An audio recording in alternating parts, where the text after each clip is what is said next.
দেখি এটা chilli soya না, এটা পনির, এটা সয়া, এটা চাটনি। এটা কি হচ্ছে? কি বানাচ্ছ? হ্যাঁ,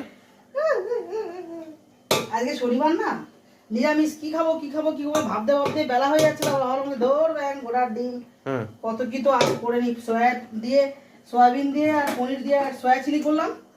আর এই যে কাশ্মীরি আলুর দম, চাল মগজ পোস্ত দিয়ে। কই দেখি। এই যে গুটি গুটি আলুর দম, একদম মাখা মাখা শুকনো শুকনো আলুর দম হবে। আচ্ছা।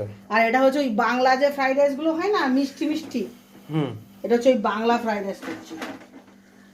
আচ্ছা, বাংলা ফ্রাইড রাইসটা এখন শুধু রাইস হয়ে গেছে, জাস্ট মেশাবো। আচ্ছা, তা পাতে বেগুনি হবে না? হ্যাঁ, বেগুনি করবো আজকে শনিবার, যেহেতু আমরা শনি মঙ্গলবার বেগুন খাই না, তো আমি এই যে এটা একটা নতুন নিত্য